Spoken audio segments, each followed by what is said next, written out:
श्री स्वामी समर्थ. तुम्हा सगळ्यांच्या आपल्या स्वामी सूत्र चॅनलवर मनापासून स्वागत. स्वामी भक्त हो, आज पुन्हा एकदा तुमच्यासाठी नवीन व्हिडिओ घेऊन आलेली आहे. व्हिडिओच्या माध्यमातून नवीन माहिती आपण जाणून घेणार आहोत. आजच्या व्हिडिओमध्ये आपण जी काही माहिती जाणून घेणार आहोत ती खास अंगारकी चतुर्थी निमित्त असणार आहे. कारण उद्या 12 ऑगस्ट 2025 रोजी संकष्टी चतुर्थी आहे आणि योगायोगाने मंगळवारच्या दिवशी आलेली असल्यामुळे अंगारक योग जुळून आलेला आहे. तर याला अंगारक चतुर्थी देखील म्हटलं जातं. ज्यांना संकष्टी चतुर्थीचं व्रत सुरू करायचं असेल ते अर्थातच अंगारक चतुर्थीपासून करतात. आता ज्यांचं दर महिन्याचं व्रत असतं त्यांनाही व्रत करायचं आहे आणि ज्यांना इच्छा आहे की आपल्याला संकष्टी चतुर्थीचं व्रत करायला हवं तर त्यांनी उद्यापासून करायला हरकत नाही. या व्यतिरिक्त ज्यांना उपवास करण्याची इच्छा आहे पण काही कारणास्तव करणं शक्य नाही तर त्यांनी सेवा करायला हरकत नाही. उपवास नाही केला तरीही चालेल. आता गणपती बाप्पांच्या सेवा म्हटलं तर सगळ्यात प्रामुख्याने जी सेवा केली जाते ती म्हणजे गणपती बाप्पांच्या मूर्तीवर अभिषेक करणं, अथर्व शीर्ष म्हणून अभिषेक करणं.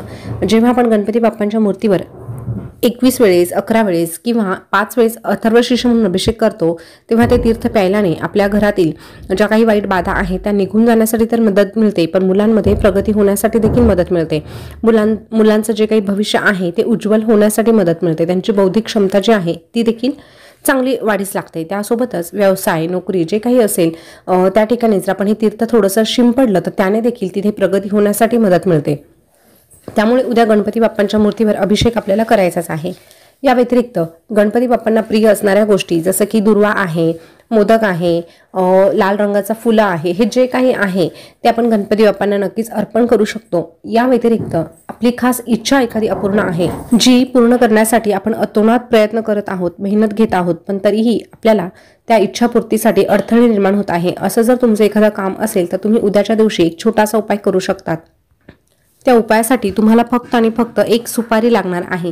ही सुपारी तुम्हाला घ्यायची आहे. घरात जर सुपारी असेल तर ती घ्या, नाही तर विकत आणा. फक्त सुपारी घेताना ती किडलेली नसावी, अगदी छोटी नसावी, छान अशी टवटवीत अशी सुपारी आपल्याला घ्यायची आहे. ती स्वच्छ असायला हवी. ती सुपारी घेतल्यानंतर आपल्याला 2 विड्याची पानं देखील लागणार आहे. आता 2 विड्याची पानं घेतल्यानंतर त्या विड्याच्या पानांवर ही सुपारी ठेवायची. सुपारी ठेवण्यापूर्वी त्यावर 1 रुपयाचं नाणं ठेवायचं, त्यावर ही सुपारी ठेवायची. सुपारी ठेवण्यापूर्वी त्यावर अभिषेक करायचा. 11 वेळेस किंवा 1 वेळेस गणपती अथर्व शीर्ष म्हणून अभिषेक करायचा. त्यानंतर ओम गण गणपती नमः असं म्हणून अभिषेक करायचा. त्यानंतर जी सुपारी आहे ती स्वच्छ पुसून घ्यायची, कोरडी करायची आणि मग त्या 1 रुपयाच्या नाण्यावर म्हणजेच त्या 2 विड्याच्या पानांवर आणि ते 1 रुपयाचं नाणं जे आपण ठेवलं आहे त्यावर ती ठेवायची. त्यानंतर त्याला अष्टगंध, हळद, कुंकू, फुलं, अक्षता हे जे काही आहे ते अर्पण करायचं आणि त्यानंतर गणपती बाप्पांना प्रार्थना करायची की अशी अशी माझी इच्छा आहे, त्या इच्छेसाठी मी अतोनात प्रयत्न करत आहे आणि ती इच्छा लवकरात लवकर पूर्ण व्हावी अशी मी तुम्हाला मागणी करत आहे. अशा पद्धतीने तुमच्या सोप्या भाषेमध्ये प्रार्थना करायची आणि त्यानंतर ही जी सुपारी आहे ती संध्याकाळच्या वेळेस आपल्याला उचलून घ्यायची. उचलण्यापूर्वी त्या सुपारीला नैवेद्य दाखवायचा. दूध साखरेचा दाखवा किंवा तुम्ही मोदक वगैरे बनवले असतील तर ते दाखवा आणि त्यानंतर ती सुपारी उचलून घ्यायची.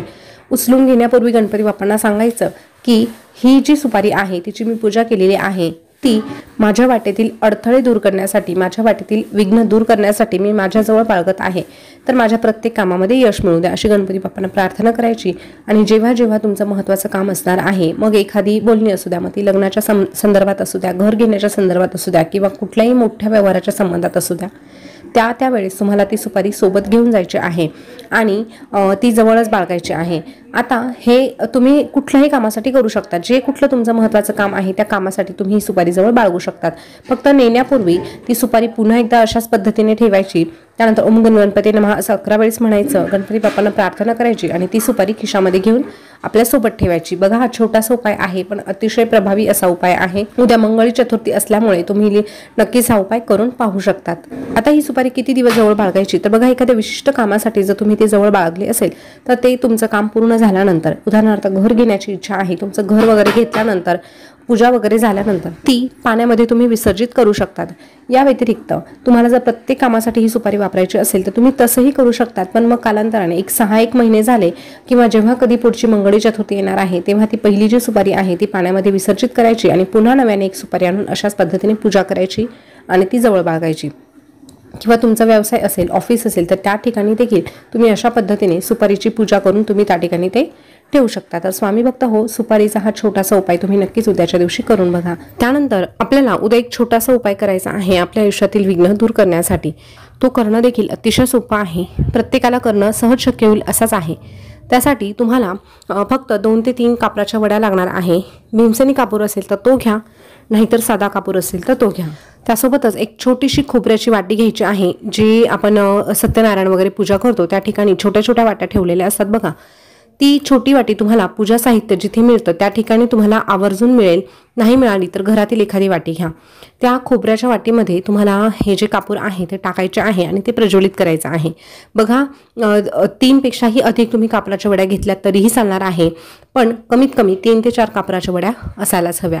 आणि हे करत असताना ओम विघ्नेश्वराय नमः, ओम विघ्नेश्वराय नमः हा मंत्र तुम्हाला सातत्याने म्हणायचा आहे बघा। हा उपाय मंगळी चतुर्थीच्या दिवशी तुम्ही करून बघा, निश्चितच 100% तुमच्या अडचणी सुटण्यासाठी तुम्हाला मदत मिळणार आहे, सकारात्मक अनुभव पाहायला मिळणार आहे। आता हा उपाय केल्यानंतर त्या खोबऱ्याच्या वाटीचं आणि ते काय करायचं असा प्रश्न तुम्हाला नक्कीच पडेल। तर बघा, आपण ह्या खोबऱ्यावर आपले जे काही विघ्न आहे ते जाळून टाकलेले आहे असं त्या ठिकाणी अर्थ होतो। त्यामुळे हे जे खोबरं आहे ते तुम्ही प्रसाद म्हणून खाऊ शकत नाही, एकतर ते तुम्ही निर्माल्यामध्ये टाकून द्या किंवा जवळ कुठे पाणी असेल वाहतं तर त्या पाण्यामध्ये सोडून द्या, पण ते प्रसाद म्हणून तुम्हाला खायचं नाही, ही विशेष काळजी घ्या। म्हणूनच सांगताना तुम्हाला सांगितलं आहे की वाटी घेताना अगदी छोटीशी वाटी घ्या, खूप मोठी घेऊ नका बघा। हा उपाय देखील खूप प्रभावी आहे, अनेकांनी या उपायाचा लाभ घेतलेला आहे। मंगळी चतुर्थी असल्यामुळे तर तुम्ही कराच करा, पण ज्यांना मासिक धर्म असेल, काही कारणास्तव उद्या करणं शक्य नाही, त्यांनी घरातील दुसऱ्या व्यक्तीला सांगा आणि तेही शक्य झालं नाही तर पुढच्या चतुर्थीला जर तुम्ही केलं किंवा आता गणपती बाप्पा येणारच आहे त्या कालावधीमध्ये जरी तुम्ही केलं तरीही त्याचा फरक तुम्हाला दिसून येणार आहे।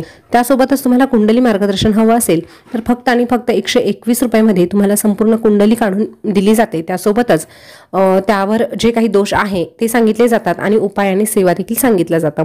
हे फक्त आणि फक्त 121 रुपयांमध्येच सगळं काही उपलब्ध आहे। तर तुम्हाला हवं असेल तर तुम्ही खाली दिलेल्या नंबरवर कॉन्टॅक्ट करू शकता। त्यानुसारच आपल्याकडे रत्न देखील अवेलेबल आहे। तुम्हाला जर रत्न परिधान करायचे असतील तर रत्न खरेदी करण्यासाठी देखील खालील नंबरवर तुम्ही कॉन्टॅक्ट करू शकतात। रत्न परिधान केल्याने आपल्या अनेक समस्या सुटण्यासाठी मदत मिळतात। त्यासोबतच आपल्याला नशिबाची साथ मिळायला सुरुवात होते। आपल्या पत्रिकेतील जे काही ग्रहमान खराब आहे ते पुन्हा एकदा सकारात्मक फळ देण्यासाठी आपल्याला मदत मिळत असते। त्यामुळे आवर्जून तुम्ही रत्न परिधान करा आणि त्याचाही काय अनुभव मिळतो हे तुम्ही स्वतः अनुभवा।